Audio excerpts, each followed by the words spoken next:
Alors le foyer Tanzumwa, c'est un oasis où il y a une seule et unique règle dehors, tu es le bienvenu, quelle que soit ta condition, que tu sois de passage ou permanent, tes origines, tes croyances, ta religion. Ici, on t'accueille et on te nourrit chaque jour.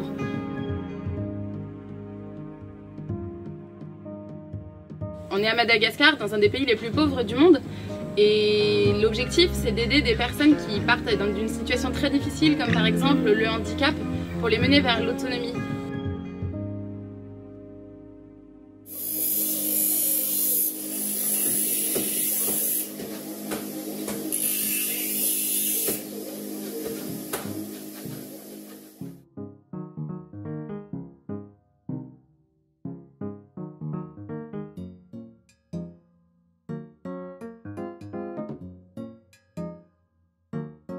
Alors notre mission ici, c'est de travailler avec les 70 salariés de Tanzumwa pour assurer le fonctionnement logistique des différents centres de soins et de santé.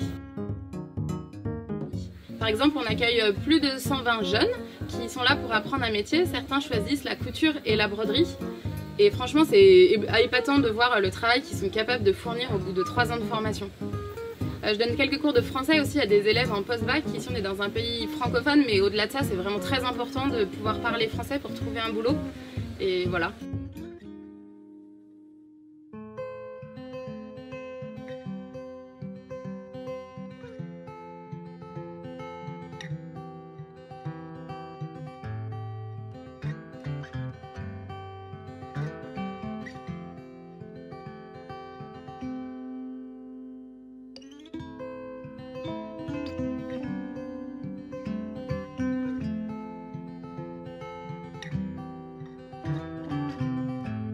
C'est sûr qu'ici, entre les suivis des travaux, les aspects administratifs, la logistique du centre, nos journées sont hyper denses.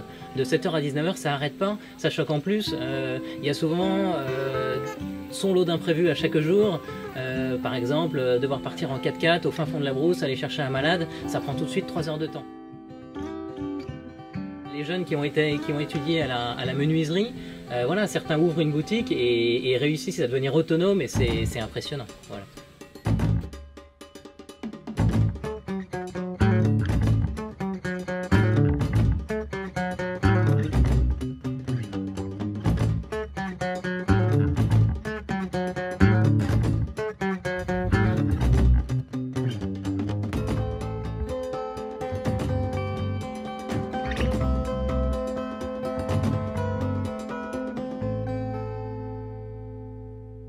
Pour nous, ça n'a pas été une évidence tout de suite. On est très vite rentré pendant les premiers mois dans la partie technique de la mission. On était très sollicités, on faisait beaucoup de choses.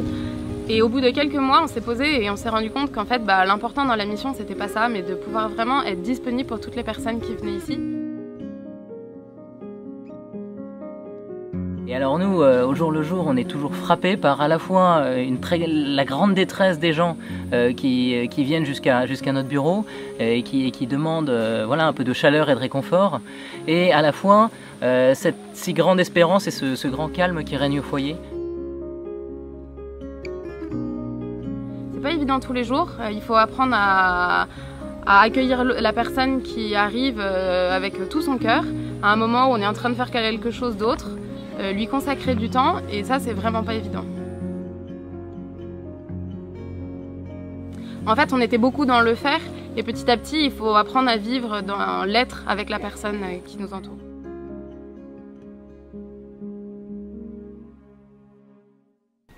Alors ce qui est sympa ici, c'est que le rapport à Dieu est vraiment complètement décomplexé. Nous on a été envoyés par Fidesco pour travailler dans une œuvre catholique, c'est sûr. Mais on travaille à la fois avec des musulmans, des protestants, des animistes, enfin tout le monde travaille ensemble, on peut vraiment parler de ce en quoi on croit au quotidien sans aucun tabou, et ça c'est vraiment agréable. C'est sûr que nous au quotidien, on est dans des situations qu'on ne connaissait pas avant, puisqu'on travaille tout le temps ensemble, on est tout le temps ensemble, et du coup voilà, ça crée un certain nombre de situations inédites pour nous, et voilà, on s'appuie à fond aussi sur le message de l'évangile pour apprendre à se pardonner au quotidien.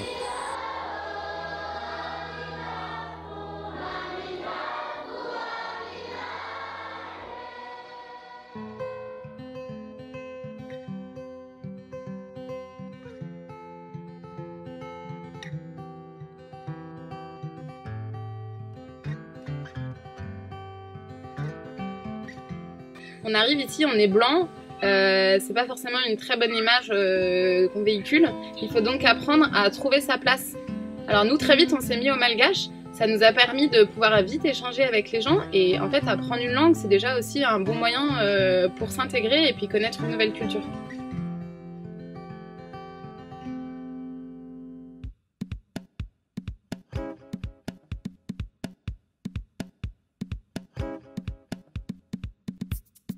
Apprendre et intégrer toutes les petites difficultés du quotidien qui sont pas celles qu'on peut avoir en France, voilà, permet de comprendre aussi pourquoi les gens vivent de telle manière. Et nous, on est hyper contents quand on voit Auguste, avec qui on travaille, qui nous dit qu'en fait c'est la première fois qu'il vit avec des vasas normaux.